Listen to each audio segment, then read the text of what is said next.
of our life. So yes, and of course what it is, it's in a sense been wonderful with this masterclass because we've been building up, and when we get started, in a sense, it's nutrition, or actually it's more than nutrition, it's the actual well-being and survival of humanity at a local level, national level, and globally. That is really the key objective. That's why we have agriculture. That's the whole raison d'etre of agriculture, and obviously the fundamental of our survival on the planet. And so this issue of health is actually, it's the core of everything. Without health, we're not there. And of course, then all the rest becomes meaningless, right? So this is really bringing, the whole natural farming masterclass, this is really bringing it to the apex of why this is so important. Health and survival and the well-being of communities, people, individually, and of course at social levels. But when you're ready, we could get started, right? Yes, Walter, we are ready for you. And I hope you give us a gist of Module 7 and then we'll go forward with the questions. Right. Well, look, thank you very much, Diksha, and good afternoon, or good morning to you. Good afternoon here, but good afternoon, everyone, and welcome back. Module 7 of this Natural Farming Masterclass series. And of course, as I've just been saying, it's been really good because in designing it, we've really more or less gone along to say, why is this important? How, what is it that we need to achieve? How does nature achieve it? How do we do it through the sponge? And then we looked at some of the key features of the sponge, whether it's hydrology or biofertility and, the empowerment that the sponge gives us. And I suppose this is number 7, and it's bringing it to the ultimate point of the whole exercise, because at the end of the day, as we just said, it's all about survival, well-being, health of people individually, at a village, community level, nationally, but of course also globally. And really, it's the whole basis of quality of life. And really, for all the work and enterprise and activity and exploitation, it's the key thing that we're trying to achieve. Without health, we basically have failed completely. And we're often chasing money, chasing economic goals, chasing power hierarchies. But if we're losing that whole point of health and the whole point of health from food, then we've missed the game. And that's, of course, very much the case in many parts of the world. We saw that very clearly in the Arab Spring in 2008, when the message came through very clearly. There are 7 missed meals between social stability and chaos. And so really, it's making the point that food is everything and food security is everything. And securing not just the quantity of food that we produce, but of course also the quality of the food. When I started off as a scientist in the 1960s, again, that was the thing that was facing humanity post-World War II. Obviously, we had major social and economic disruption from the war. And of course, we were facing hunger. And of course, then the UN and India and all over the world, research developed the whole concept of the Green Revolution as a strategy to avoid it. At that stage in the 1960s, there were 3 billion people on the planet. Some 800 million people were hungry, weren't getting enough food. And basically the whole challenge was, how do we produce more food to feed the 800 or quarter of the humanity that were hungry? And in a sense, the Industrial Revolution, industrial agriculture, Green Revolution was all focused at that. How do we increase quantity? How do we increase yields? And of course, we've gone headlong into that, and we shouldn't apologize. We looked at how do we improve yields through inputs, cultivation, plant protection, and then, of course, supplementation through biocides, and particularly sort of building social, economic market structures to make food more available. And basically 50 years later, we, of course, have achieved that very, very successfully from a quantitative point of view. We now produce more than enough food quantity-wise to feed 12 billion people. There are at the moment 8 billion people on the planet. By 2050, we expect some 10 billion people if we get there. But the point is that we can have enough food for 12 billion, but really it's not the quantity of food that's limiting now, but two things. It's the actual affordability, availability of that food. Can people have the economic resources to buy it? Have they got the logistical access to buy it? And of course, that's where natural farming is asking critical questions. It's not yield, but it's actually, okay, where is the relocalization, the re-empowerment, the equitable access to food? But the bigger, far, far bigger issue actually comes to what we're going to talk about today, the actual nutritional integrity of that food. What is that food actually containing, and how does it affect our preventative health? Because in the last 50 years of green revolution industrial food, we've not just basically mined the soils and exploited and extracted our soils and degraded them, but in a sense, we've degraded ourselves. As I said, there are now 8 billion of us. There are still 1 billion people on the planet that are hungry, basically because they can't afford to and don't have access to food. But there are also some 3 billion people that are basically obese or overweight, that they get too much food. Well, we shouldn't call it food. They get too much weight of starches and sugars and, basically food components, but it has completely unbalanced their natural preventative health. And effectively, of the 8 billion, you might say 5 billion on this planet are now subclinically malnourished. Okay, it's not all apparent straight away, but within our own physiology and health, we are degrading. And of course, we're seeing that in terms of now the health statistics. And it's particularly so in, of course, the advanced economic countries. I mean, not advanced, but the richer countries, actually quite contrary, not advanced, but just richer, but basically countries that are now having 18% of their GDP, their total economic cost, associated with disease, right? With basically the disease consequences of their compromised diet. In the US, for example, they're spending 18% of GDP on health, or what they call their health industry or disease industry, and they're lucky to cover 50% of their population. The other 50% who can't afford it, they just miss out.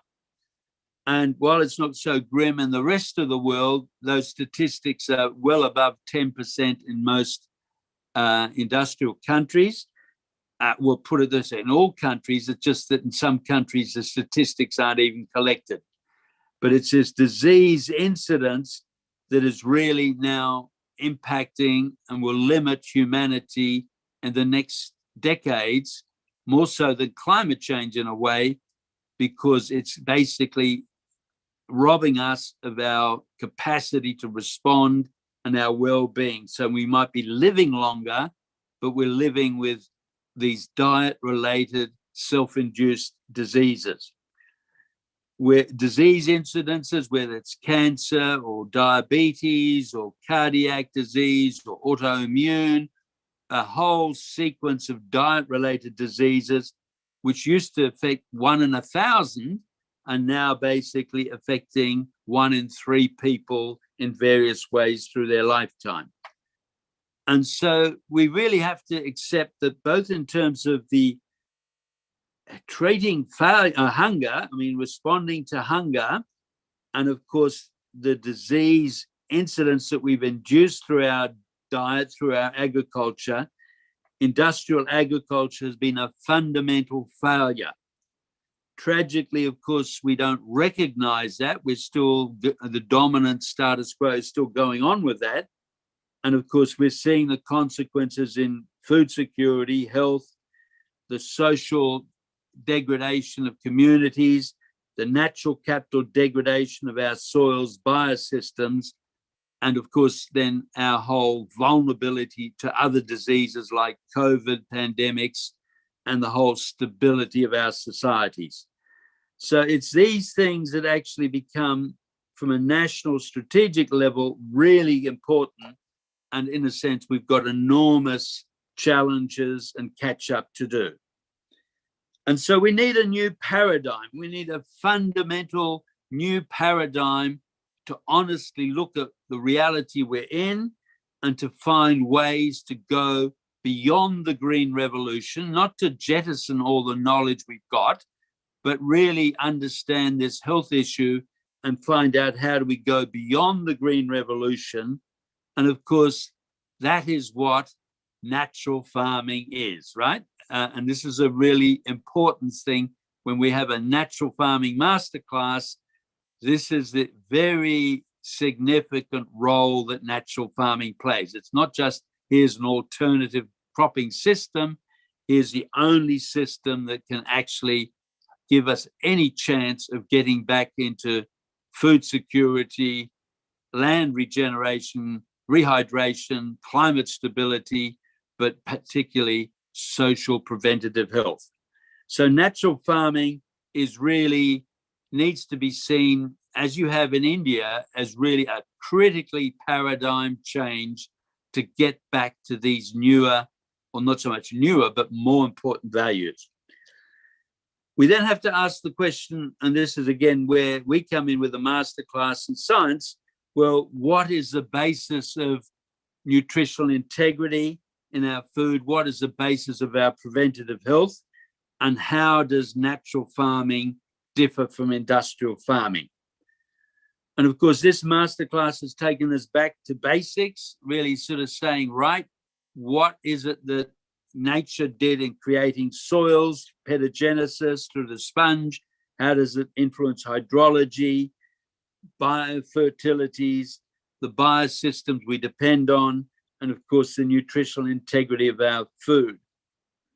And the message is very, very clear and simple, that basically our food, and depending how we grow our food, it has fundamentally different processes through which it absorbs nutrients from soils.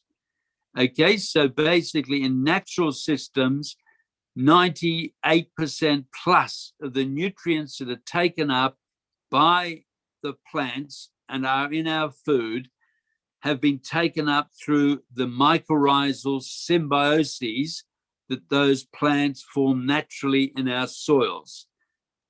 The microbial symbioses that also, of course, we've talked about, create the sponge, give us a stable soil carbon, and give us that 25,000 kilometers per cubic meter of healthy soil, that interface between the mineral soil and the plants for the selective, intelligent absorption of nutrients. And that absorption of nutrient in nature occurs always across membranes, across these mycorrhizal fungal membranes.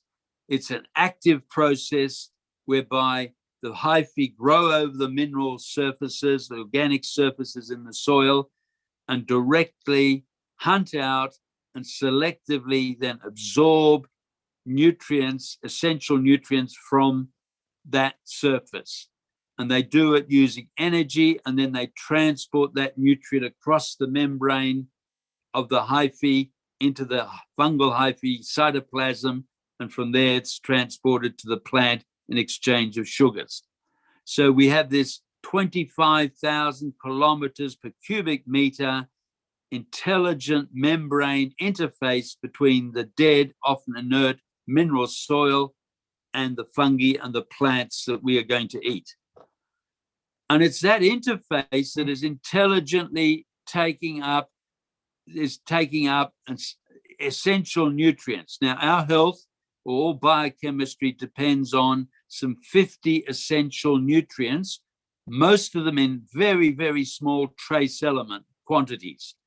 And of course, it's those nutrients that are taken up in the right forms, concentrations, ratios, and balances that are critical to health. So it's not that any one nutrient is necessarily good or bad, but it has to be in the right form, concentration, and then, of course, balance with other nutrients. And so it's this membrane interface that from natural farming that gives us a quality control system which governs then the nutritional integrity of those plants. By contrast, industrial agriculture does something completely different. And so the last 70 years, 50 to 70 years of industrial farming, where we've been adding high levels of fertilizer, where we're cultivating, where we've been adding biocides to soil, where we've been doing bare fallowing, what we've done is we've effectively killed this fungal mycorrhizal interface and basically killed that selective intelligent quality control system that governs nutritional integrity. And instead, our industrial plants are basically only able to take up nutrients directly from the soil solution, absorbing those nutrients from the liquid soil solution between mineral particles and absorbing it effectively as straws as part of their transpiration stream.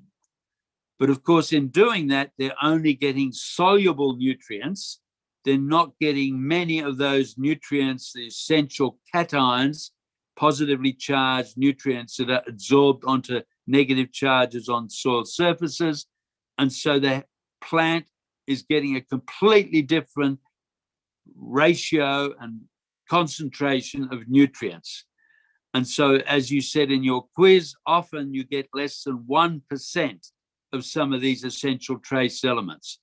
But these trace elements are critically important for our biochemistry, for our enzymes, and for our preventative health. And as a consequence, our industrial food in general now contains often less than a third of the macronutrients, the phosphorus and what have you, that are essential, and often 1% or less of the essential trace elements we need for our preventative health. They often also contain excessive level of nutrients that we've added as fertilizer, the sulfates and nitrates, when it's acid in the soil, the aluminium, the cadmium, the lead. So we have completely changed the nutritional complement of nutrients that the industrial plants have versus the natural plants. So the difference between natural farming, organic farming, and industrial farming isn't the weight of crops, isn't how they look. It is actually that nutritional integrity and its consequences to health values. Some 90% of our biochemistry, 90% of our preventative health is linked directly to the actual nutritional integrity of the food we eat. Okay, so this is a dilemma that we're facing, and in a sense, natural farming is now not the only means to secure food quantity-wise. It's not the only way we can rebuild the hydrology, the sponge, the hydrology of our biosystem. It's not the only way we can restore the biofertility of the soil. It's the only way we can actually reverse this diet-related disease pandemic and basically the malnourishment of the majority of humanity. Okay, and so this comes now to you and to India, because in a sense, India is in a very strong and fortunate position. I mean, obviously you have these consequences as well, but basically 60% of the Indian population still are living in the countryside. They're still in villages, and the potential for natural farming to restore both food security, soil capital, and the nutritional integrity of their food is very, very much superior compared to many industrial countries. In many industrial countries, we really have to now look at things like urban agriculture to say, okay, how do we rebuild healthy food production system from recycling nutrients, but also how do we relocalize and we bring integrity back into our food systems. So look, that was the basis of this masterclass. Again, why this is so important, the nutritional integrity of our food, because effectively at the end of the day, it's our life, our health, our survival, our quality future. And our challenge, of course, now is how do we extend and get the adoption of this thing at scale in society before we actually end up with serious disease and not just human disease, but actually collapse of biosystems because of, yes, disease and climate extremes, etc. So, look, that's the significance of this chapter 7 or module number 7, and really why the whole background to natural farming and our explanation of it leads to this as a key outcome, a key target for our future. There is a simple solution. It is actually natural farming. It's a rapid extension at scale of natural farming throughout the community. It's relocalizing viable commercial food production system through eco-enterprise at local village levels, at urban agricultural levels. But look, I've done too much talking again, so let me stop talking about it and open up for your questions. And of course, please, go as before, go through your questions, and I'll try and be as quick as I can. And any other questions that follow, we can still put on notice as we sort of bring it all together in the masterclass series. So thank you. Thank you, Walter, for such a detailed summary of the module. Let's start with the question. One of the BBC article hyperlinked with the module 7 has been suggesting that gene-edited tomatoes will have nutritional integrity which can cure diseases. I think genetic engineering technologies, including gene editing, are anti-nature. Need some clarification on this topic. Right. Look, thank you very much, Diksha. And this is very important. You see, we are recognizing, yes, the failure in the nutritional integrity of our food and the loss of nutrient density, a term that's very often heard. And of course, what we do is we then say, can we engineer basically higher food nutritional levels through genetic manipulation? But as we've explained, and obviously at length in this preamble, is really, look, the whole thing is dependent on that microbial interface selecting intelligently nutrients that the plant, the fungus, the plant needs, and taking them up from the soil. So genetically engineering tomatoes to have more iron or to have more manganese or whatever is not going to help. It's, you know, you can do it marginally, but it's not going to help. It's not going to be that effective. If anything, you're going to be disrupting the balance, right? So this is really serious because, you know, you're saying, oh, I need more magnesium to have more chlorophyll, but then my magnesium calcium ratio may change, so I get plants that are more disease vulnerable, right? So you're just basically messing around with natural evolution that has basically evolved natural balances. You're trying to change those to band-aid problems, but you can't solve it that way. You're creating more problems, right? So basically, you can't do that. The other thing that you will find, this where the nutrient density debate is very important. People will say, yes, our food now has got lower nutrient levels, a third of them as pre-World War II or from natural farming. Hey, we can add extra nutrient, we can fortify our food by adding extra iron or whatever, right? And so you get sort of say, okay, I can have golden rice with extra iron or whatever. But the point is, adding extra nutrients in this way doesn't actually restore the nutrient integrity, the right balances, the forms, the availability, and the food value. So this is just engineering, industrial engineering. We're wasting a lot of time, a lot of effort. The real effort needs to be on restoring natural farming system so nature can provide it as it designed through these mycorrhizal symbioses. Next question. Vijay sir is here. So I would request Vijay sir to speak. Yeah. Hello, Walter. Good Hello. morning and good afternoon to you. I'm Thank you. Thank happy. you to you as well. So happy that we are in the 7th week and today's topic is extremely important around the health and nutritional impacts. And one suggestion to my team is that please keep track of the questions that you have asked, and some of them may get answered now. But I think Diksha and company should be working with Ben to see all other queries also get answered in due course, so that we Yes. have a complete sort of all the doubts are sort of clarified. Yes, because these become the priority Yeah. areas for research and following on. You know, the questions are actually really the important thing because they're the frontiers that we need to keep developing. Yeah. The one question, Walter, is the remedy in India for shortage of micronutrients, trace minerals, seems to be to add them exogenously. So if you can just clarify what could be the difference between a body getting this exogenously and then getting it through the food itself. Over to you, Walter.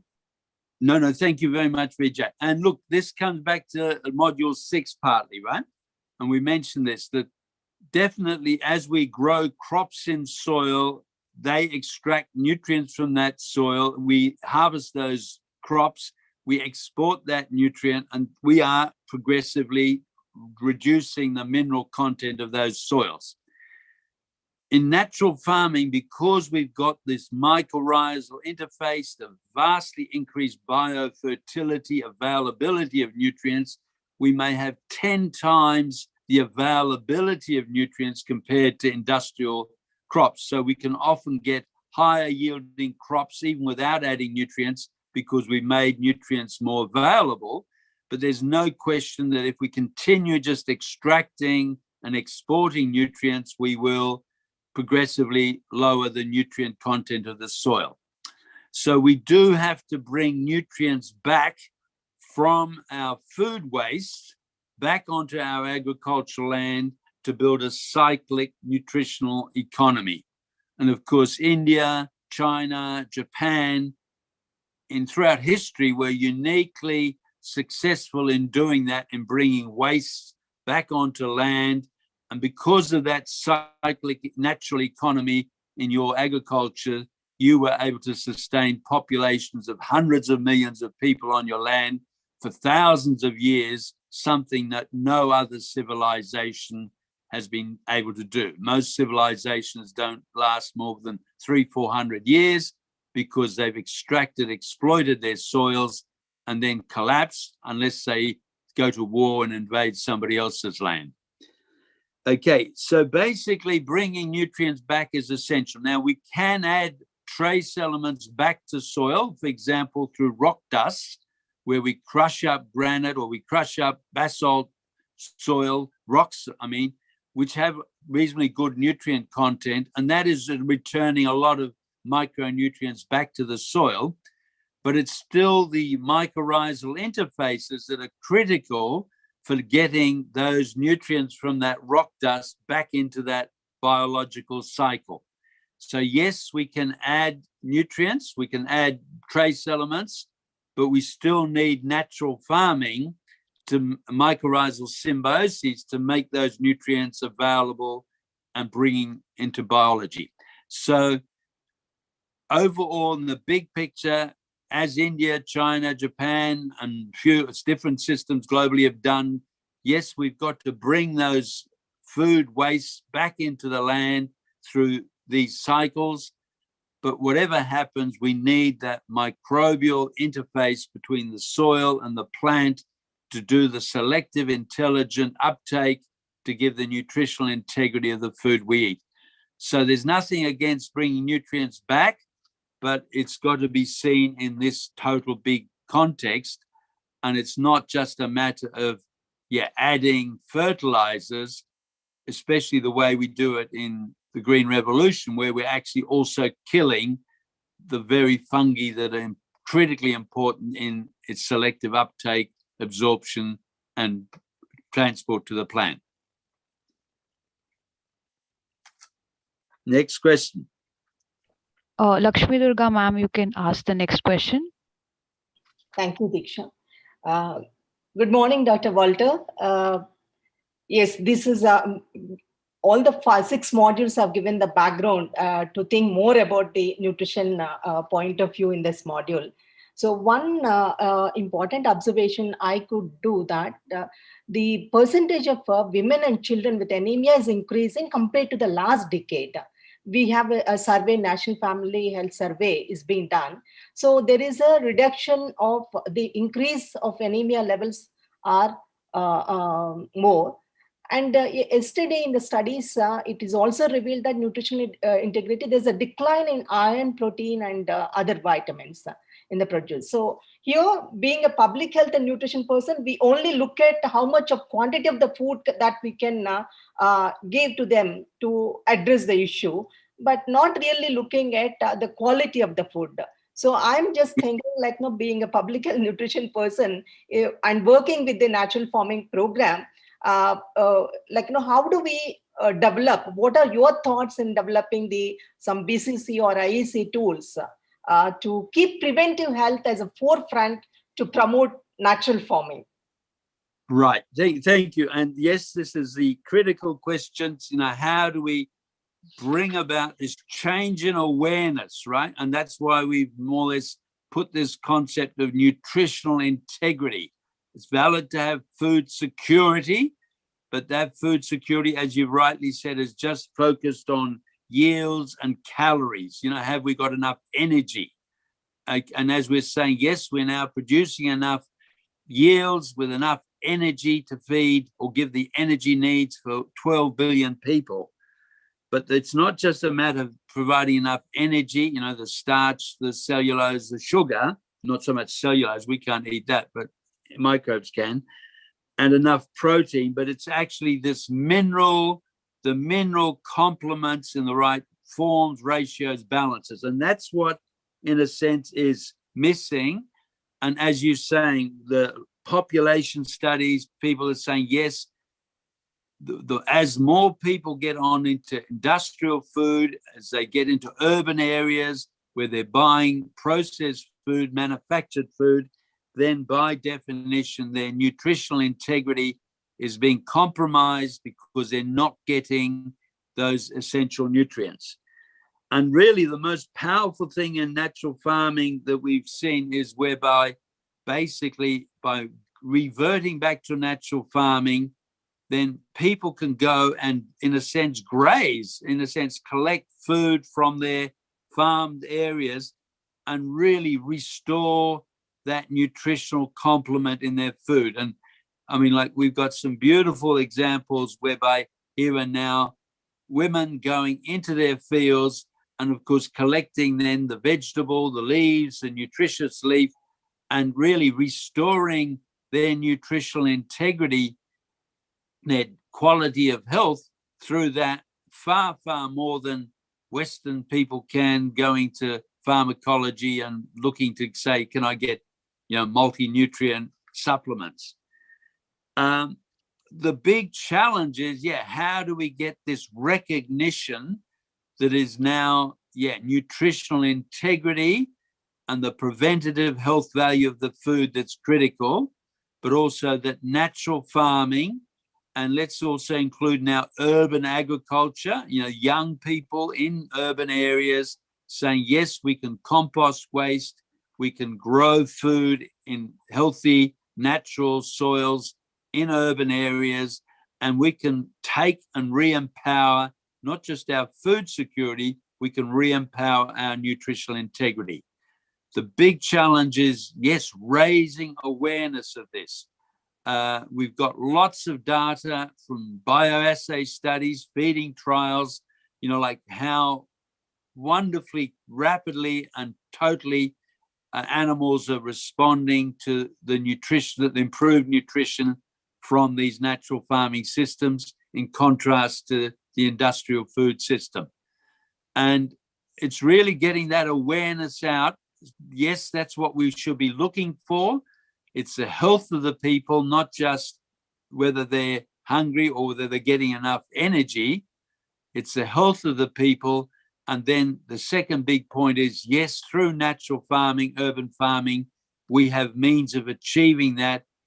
And with achieving that, of course, also having social equity, affordability, and really lifting a whole lot of social problems away from people, because it's the nutritional integrity, the ill health, that's now actually a major impediment to human aspiring productivity and enterprise.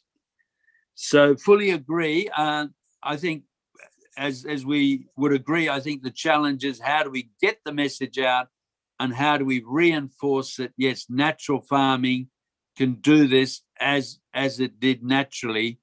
And here is the science, that's this science of selective intelligent nutrient uptake by these natural fungal processes, which gives us the tools to achieve this. I hope that helps. I mean, it doesn't answer all the question. It's not a solution, but I think that's the pathway that we can go and must go on. Yes. Thank you, Walter. Next question. Next question. Yeah. Plants grown in soils without microbial activity derive nutrients from soil solution directly through cation exchange capacity. In soils with active microbiology, to what extent does the plant derive its nutrition from fungal membrane vis-a-vis directly from soil solution through cation exchange capacity? Okay, yeah, look, thank you very much. Important question. So that's in a sense what we were clarifying, but let's go through it again. Basically, soils have vast, especially organic soils, as we build the carbon in the soil, they have vast numbers of organic matter negative charges on their organic surfaces, right? So lots of negative charge particles. And of course, it's these negative charges that absorb cations, which are positively charged mineral ions, right? And so you could think of it as Velcro. You could say, here's a soil with, as you increase the organic matter, it's absorbing vast quantities of mineral nutrients and holding them through these ionic charges. And it's very important, because while the nutrients, the cations, are held on that cation exchange capacity, they're not able to be leached and just lost from the soil. Whereas if you didn't have that negative charges, if you didn't have that cation exchange capacity, all those nutrients would just leach and be lost. And of course, the soil would lose its biofertility because of that loss. Okay, so the cation exchange capacity is effectively your credit card, the size of your credit card, whereby you have nutrients in a soil that are held on these charges.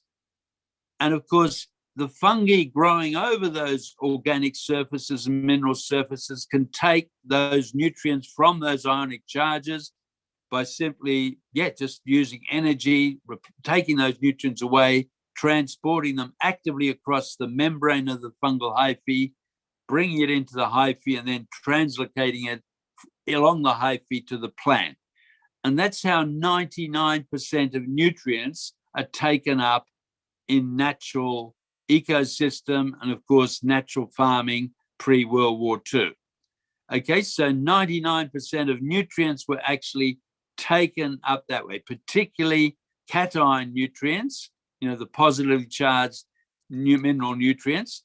Certainly there are negatively charged nutrients that aren't absorbed onto the cation exchange. They're available freely in the soil solution, and they things like the sulfates and the nitrates, but also things like aluminium and sodium, and things that are soluble in solution.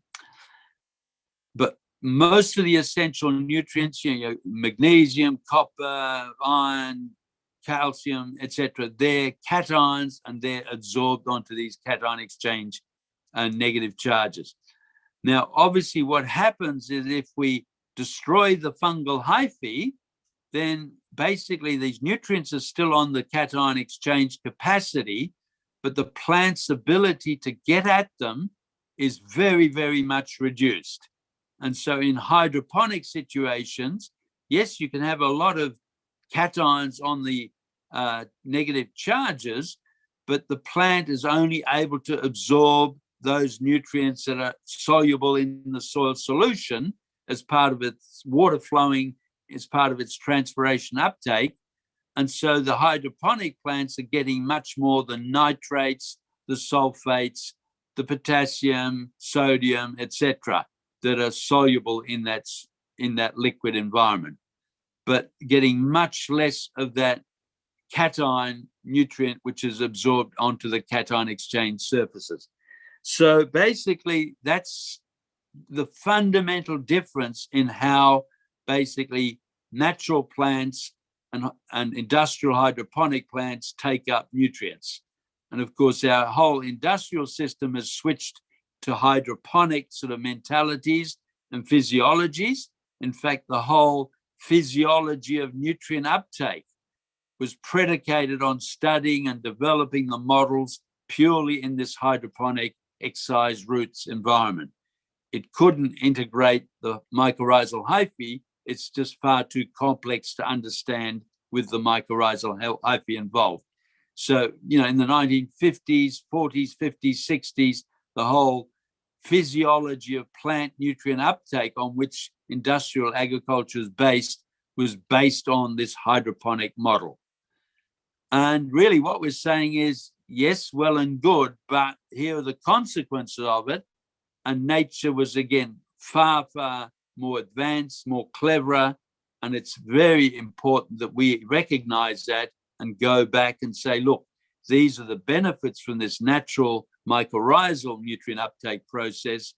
We've got to change that. We can do that by natural farming. So I hope that helps to answer that question again, but may not be perfect. Any more questions? Thank you, Walter. Next question. Status of soil will not be static, so we can't assess soil nutritional status by collecting and analyzing dry soil in summer. Due to rainfall, soil nutrition status will change. How can we depend on soil testing reports to judge soil nutrition? Right. Thank you again. Wonderful question and very powerful. And of course, the logic you ask is eminently important. And it makes the point, I mean, it's really going to be quite radical and upset a lot of people. But yes, there's a very limited value in just doing soil testing and saying, yes, this soil in my chemical analysis has these nutrients in it, and then making the assumption that the plants we're growing in that soil can get access to those nutrients. So they're really two separate worlds. And you can spend all the money in the world on soil analyses, chemical soil analyses, and it gives you a very poor insight into actually what the plants are able to get. So rather than spending money on soil analysis, we've been very much saying, look, it's far wiser and more intelligent and effective to do plant tissue analysis, where you actually look at the plants and you use the plants as actually a bioassay of what nutrients they can get access to, right? And so instead of focusing on, I've got fertile soils, you look at your plants and you ask the question, have my plants got all the optimum nutrients they need for healthy, optimum growth and food value? And that's a far more important thing. And then in many cases, you will find, hey, I'm growing plants in soils which have got all the nutrients, but no, the plant can't get all those nutrients because it hasn't got the mechanisms for their selective intelligent uptake, or it's taking up too much of something like aluminium because the soil's acid and therefore it's toxic. And these are things that the mycorrhizae are actually avoiding, right? Because they're selectively concentrating the essential nutrients, but they're also selectively excluding and leaving behind toxic nutrients. So mycorrhizae can help plants grow in toxic soils, in saline soils, because they are selectively taking up essential nutrients, leaving behind the toxic nutrients. So yes, soil analyses, I agree, we've spent 95% of our money, enormous industry doing that, very limited value, I would argue, especially if we're looking at the nutritional integrity of our food. I think the whole focus needs to shift to plant tissue analysis, and then we will get real differentiated intelligence on how good that plant tissue is as a food source. The other beautiful thing about this, and it's work's all been done, you see, once we go to plant tissue analysis, we can actually already read a lot of that from looking at the diagnostic nutrient deficiency symptoms in the plant. So, for example, in maize, we know exactly what is nutrient deficient because the plant will signal different symptoms in its foliage, if it's iron or magnesium or calcium deficient, and we can actually read that just by looking or using the plant as a bioassay and having the experience to read that from the plant. So we don't actually even need to just rely on chemical analyses. Okay, so I think with this whole awareness of nutritional integrity comes a fundamental shift. Let's focus on nutritional assays of plants, not of soils, and really get to an understanding of what we need to achieve. That's the nutritional integrity of our food, rather than pretending that we've got fertile soils and somehow nutrition will come automatically. Next question. When we depend on liquid fertilizers used in hydroponics, aeroponics, and aquaponics, which usually contains 12 to 15 synthetic nutrients to produce food, we are compromising on nutritional integrity of the food, which is usually the case with urban agriculture. Is there any available agroecological alternative to induce nutrition integrity in soil-less agriculture system?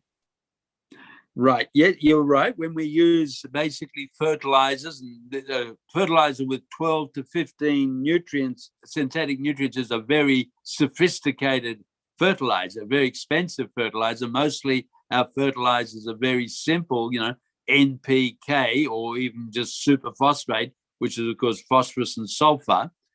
So basically, most fertilizers are fairly limited in the range of nutrients, and also they're just trying to supplement or add a nutrient to replace what a soil test has indicated may be deficient. Okay, but if you are already using much more sophisticated nutrient fertilizers with 12 to 15 elements, certainly that will help, but it won't do the whole job, because, as I said, nature uses some 50 essential nutrients in its biochemistry. Plants need 30, 40. I mean, we haven't actually identified exactly what all the nutrients are doing in plants. We certainly don't know that they're needed. And yeah, there may be 30, 40 nutrients needed in that plant, particularly from a health point of view. The plant might be able to grow, but its food value from a health point of view may be compromised. Take, for example, something like selenium. Okay, selenium has to be taken up from the soil by these mycorrhizal fungi. It's only needed in parts per billion often, right? Very, very low quantities. But that selenium is essential for some enzymes, some of the basically oxidazes, right? Perioxidazes. And these perioxidase enzymes, for example, in our physiology, are the critical agents which then are killing cancer cells. Okay, so we've got a situation again. I mean, it's just one example. It's more complicated, but here we are, cancer cells, they're being killed naturally by these perioxidases, but these perioxidases need selenium as the essential nutrient in their structure. And so without selenium, and of course, very few fertilizers are able to put selenium into them, we basically, again, maybe getting green, good looking plants, but their nutritional value is still not what a natural plant is, where that 1 parts per billion of selenium will be selectively taken up by the fungi, because the fungi needs it for its own health. And of course, it's transporting that to the plant. And of course, we've evolved on those fungi and those plants for our nutrition. And so we're just part of that nutritional continuum. Certainly the industrial fertilizer industry globally recognize all this. There's no dispute at all about the science in a way. They understand and recognize, accept it. But of course, they're trying to work out, well, how do we get nutrients in the right concentration, in the right form, to the right point in the soil at the right time to optimize nutrient availability? Okay, so they're in a sense asking the same question. How do we formulate fertilizers to do everything right, all these rights, right? And of course, the answer is, well, nature didn't even try to formulate that. It used the mycorrhizal fungi as that selective, intelligent, quality control uptake process. So when you say, okay, how do we do it right? Well, basically, nature's given you the answer. Yes, you bring mycorrhizal fungi into the picture, and they are the quality control interface, that 25,000 kilometers of membrane interface between the toxic mineral soil, the plant, and your health. So, yep, okay, so the point is, yes, we've got to move to ever more sophisticated nutrition, but in a sense, all we need to do is rely on these fungal hyphae, because that's exactly what we've evolved with. And even 12 to 15 micronutrients in a fertilizer, very expensive, but even that isn't anywhere near as sophisticated as these fungi are providing. Next question. Thank you, Walter. The next question would be the last question. I would invite Dr. Pushpa to ask this question. Good morning, everyone. Good morning, Walter, sir. My doubt is, can you able to hear me? Yes, thank you. Yeah, yes, sir. So I want to ask you about one of my field observation. It is an rain-fed field practicing chemical fertilizers for agriculture practices since the beginning of the PMDS. PMDS started in July after sowing with 5 major crops and 20 types of biodiversity crops. Sowing after 1 month, when we went for the observation of the field was becoming very, very harder. The soil is very, very hard after the germination of the crops after 30 days. So just we were inquired with the people, whoever are there, they said that by walking in the field or removal of the weeds, the soil was become harder. Like that, they told us the answer. But as per my research experience, as what my guess is, maybe because these many crops are growing in the rain-fed field, due to the soil is opening when the root is penetrating inside the soil, might be water is evaporated completely because it is a rain-fed field. So water might be evaporated completely and maybe become harder. This is what I am thinking about this. So what is your opinion, sir, regarding this observation? Right. Look, thank you. It's intriguing question. And okay, I mean, I think we both understand it's very, very hard to diagnose what's going on electronically at this distance without actually seeing there and being able to talk with you and ask all the questions and seeing what's going on. So if I understand it, you've been having chemical fertilizer, you had 5 major crops, it's rain-fed. And I would have argued that basically what's been happening, because you've been successively growing these industrial crops, fertilizer-fed crops, you've been progressively oxidizing a lot of the carbon from those soils, right? Because, okay, as we add nitrate, for example, to soils, excess nitrate will oxidize carbon from the soil at the ratio of 30 grams for carbon, 30 grams of carbon for every gram of excess nitrogen, because that nitrogen is taken up by oxidative microbes, and then those microbes are turning that carbon into CO2 and oxidizing that carbon from that soil. And of course, as that carbon is oxidized from the soil, because of this activity, these excessive chemicals, it's getting its aggregation and its structure is progressively collapsing and getting much, much harder, right? The other thing is, after 5 crops, chemical fertilizers, the actual direct toxicity of those fertilizers to the fungi that drive the aggregation process is also very, very important, okay? So it's the actual mycorrhizal fungi growing across all the soil surfaces that actually help to aggregate the soil into that crummy structure, which then keeps the soil open and loose and porous. And it creates effectively the sponge. And through 5 successive crops with chemical fertilizer, you've largely killed 90%, 95% plus of the fungal activity. And so this aggregation effect is actually being compromised. And again, the soil is getting harder. It's losing more water, partly because I think there's more exposure, but also in a sense, it's not able to hold as much water as before because it hasn't got the voids, the water infiltration, retention, availability that it did originally because of the sponge structure. So as we lose the carbon, yes, we're getting a drier, harder soil, and we think we're losing or using more water, but in fact, the soil is only able to hold perhaps 30% of the water it would otherwise be able to hold. So from my reading of it, that's the sort of sequence of, in a sense, oxidative degradation events that affects both the fertility, the hydrology, the structure of that whole plant. The other thing that then the plant does, because that soil is becoming harder, then root proliferation of that plant becomes very, very much restricted.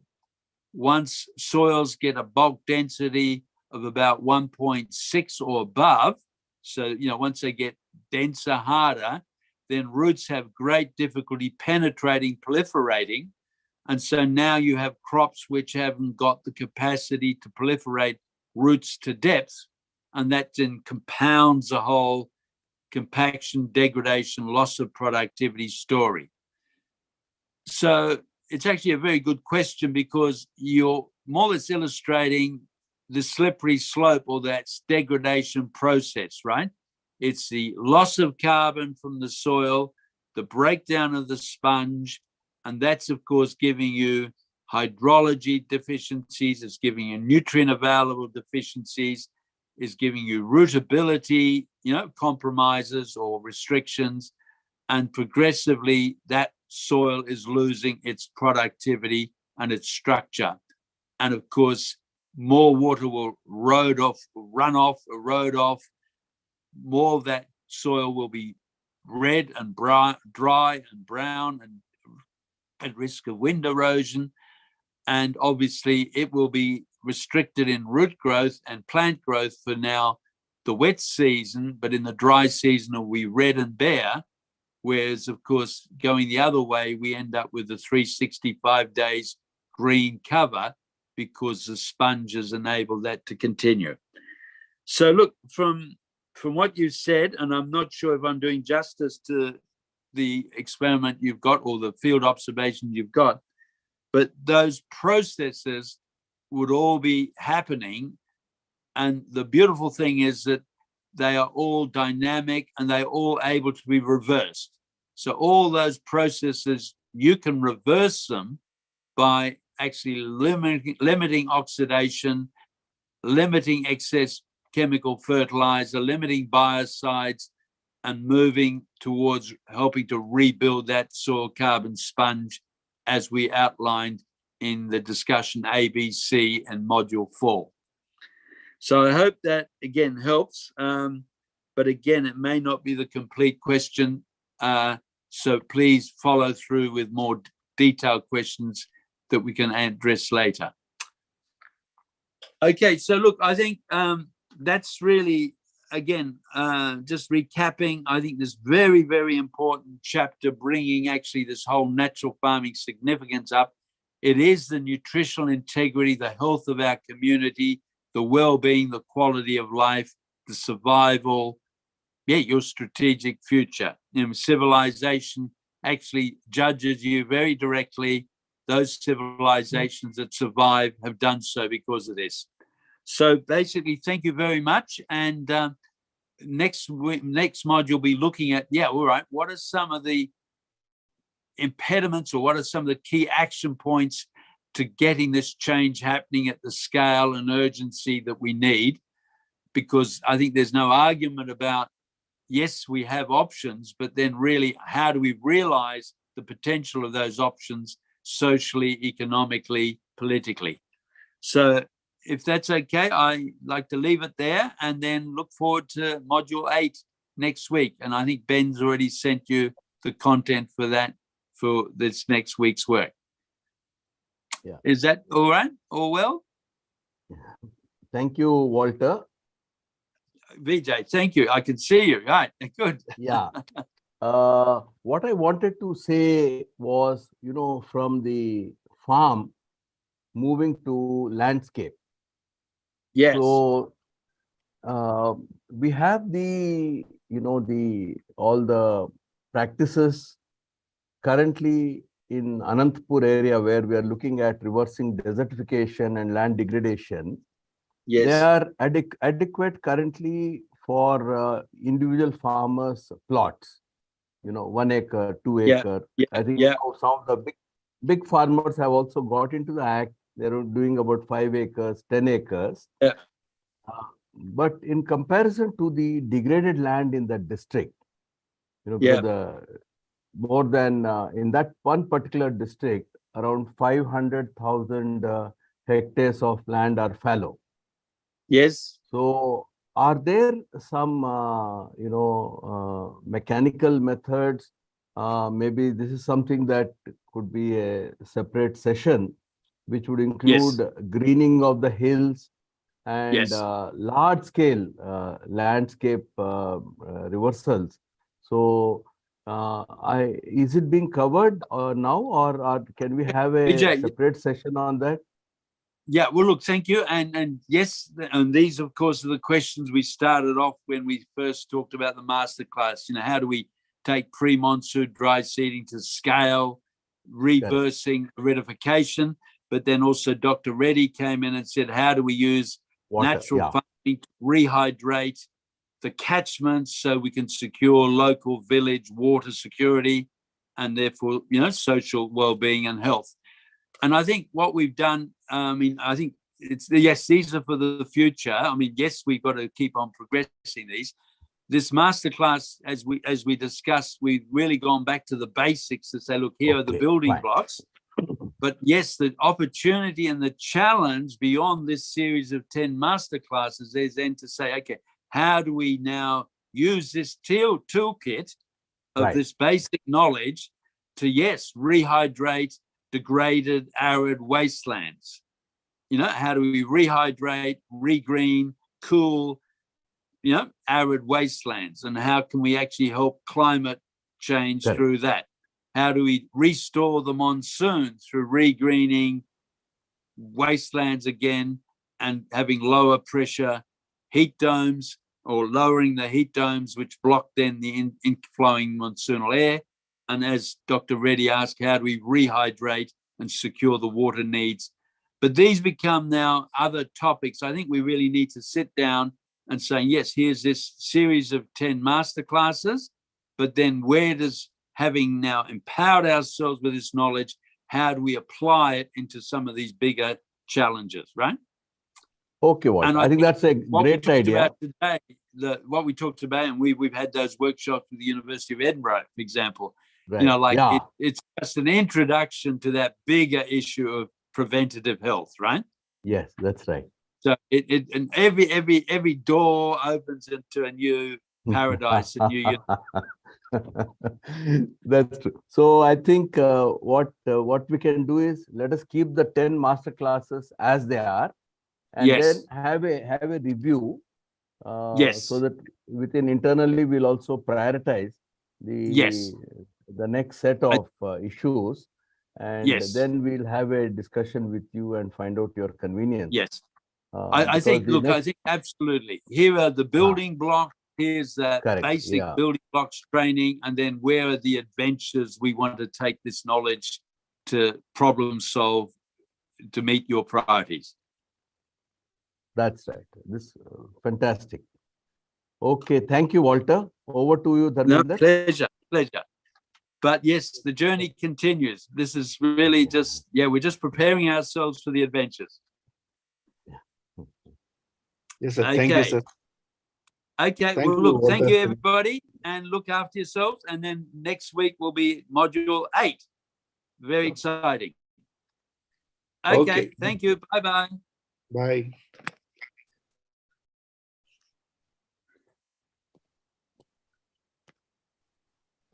So thank you, Pushpa. Thank you all. Diksha, what do we do next? We have received module 8 from Regenerate Earth. We'll be Yes. sending that after the breakout session. Okay. We will give the information related to pre-work session maybe later. We are working on it. I think Varprasad sir, Trimurthil sir are here also. Shall we? Raidu sir? Thank you, Dharmender. Very Small useful. announcement. Yes. Yes, Yeah, Dharmender. please. Go ahead. Go ahead. So greetings from Africa. Yeah, what time it is, Dharmendra, now? It is 9 o'clock, sir. 9 a.m. 9 a.m. Yes, yes. Okay, there is only 2.5 2.5 hours difference. Correct, sir. So Okay, actually, So nice to know we can harass you. We know now when you are okay. Okay, go ahead. but throughout the day, internet connection won't be there. That's the problem, sir. So, I see. Okay. so all the participants went to workshop. I stayed behind. I need to catch a cab now. So, Okay. Sir, regarding pre-work session, I could do at 7 o'clock here local time, meaning 9:30 India time to 12:30. Or if it is too early, maybe Varprasad sir or Trimurthulu sir, whoever can facilitate, please, if it is possible for you, you can organize pre-work, sir. Dharmender garu. Are you back in India? Yeah, I'm back in India. I'm in Guntur. Oh, In great, front of sir. Dr. Trimurthulu. Okay, great. So tomorrow we have a meeting with EVC sir, science team review. Science team review the whole day. Yeah, Okay. Dr. Mahesan is also there. Yeah. Okay. Right. So, My sir, only tomorrow, concern, Dharmender, yes. my only concern is that attendance will be very low if we have it too early. We have been observing when we have Walter at 10 o'clock, there used to be only 20-30 people participating, and now after 10:30 the attendance improved. Yes. So keep that in mind and keep other factors in mind. Whatever decision you people take, I am fine with it. Yeah, carry on. Sir. So, Diksha, I think we need to encourage all the participants with messages. Some preparation has to happen so that they join early tomorrow. Are you confident? So we will ask them to join early from our side. Okay. So, participants, request you to know, because otherwise everyone is busy. If you can join 1 hour earlier, that would be really great. So that will be at 7 a.m. for me, but still I will be doing that for you all if you can cooperate. Later on, I have to rush for a workshop. So please, for this, for tomorrow's pre-work, request you all to kindly join earlier and make arrangements at your end so that with a free mind, prepared mind, you attend the pre-work. Is that okay? Can I see your hands risen? Yes, yes, okay. Yeah, please. Yeah, there won't be too many reminders from Diksha, please. Be proactive and great. Good to see all of you raising your hands. Yes. So, okay, sir, Raidu sir, tomorrow morning we'll have at 9:30. Yeah. You were trying to contact anything important, urgent. We couldn't meet on online. Yes, sir. Yes. Anything still pending? We should meet. I'll call you separately now, sir, after I leave this meeting. Yes. Okay. Okay. Yeah. Dharmendra గారు ఒక చిన్న విన్నపం నాది. చెప్పండి sir. ఈ module 7 కి సంబంధించి nutritional integrity దీని మీద నేను ఒక స్పెషల్ స్టోరీ సండే మ్యాగజైన్ కి స్పెషల్ స్టోరీ డీటెయిల్ గా రాయబోతున్నాను. ఓకే. దీన్ని నాకు ఒక హెల్ప్ కావాలి. ఏంటంటే ఈ మొన్న ఈ మాడ్యూల్ 7 అసైన్మెంట్ కొంచెం ఇండెప్త్ గా మీకు ఇచ్చిన వాళ్ళు ఎవరన్నా ఉన్న వాటిలో మెరుగ్గా ఉన్నాయా అని ఉంటే నాకు పంపిస్తే నా అవగాహన కొంచెం ఇంప్రూవ్ అవుతుంది. ఒకటి నంబర్ 1. డెఫినెట్లీ. నంబర్ 2 ఏంటంటే ఈ క్వశ్చన్ ఆన్సర్ సెషన్ ఇప్పుడు అయిపోయిన వాల్టర్ సెషన్ ని దాంట్లో చాలా ఇష్యూస్ నేను అడిగిన క్వశ్చన్లు కూడా 2-3 క్వశ్చన్లు ఉన్నాయి. ఓకే. అయితే I could not catch the points as he saying. అది నా ఫుల్ ట్రాన్స్క్రిప్ట్ ఏదన్నా నాకు ఇవ్వగలిగితే అది నాకు చాలా హెల్ప్ అవుతుంది రైటింగ్ లో. ఓకే. థర్డ్ పాయింట్ ఏంటంటే నేను ఇది రాసిన తర్వాత తెలుగులో రాస్తాను. రాసిన తర్వాత మీకు షేర్ చేస్తాను. మీకు కానీ ఇంకెవరికైనా చెప్తే వాళ్ళకి చేస్తే దాన్ని ఒకసారి చదివి తప్పులు లేకుండా ఉండడం, ఇంకో దాన్ని కొంచెం ఇంటిగ్రేటెడ్ గా చేయడానికి హెల్ప్ చేస్తే that will be fine for final product. Okay అండి. Okay. Okay sir. Thank you.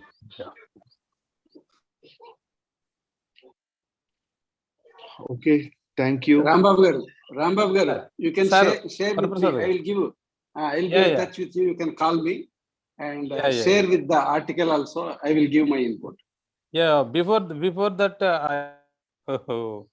to get best assignments and Q&A session, full transcript. Okay. Yeah. Okay. Yes. Thank you. We'll arrange that. Right. Thank you. Thank you. Thank you all. Bye, sir. I'm leaving.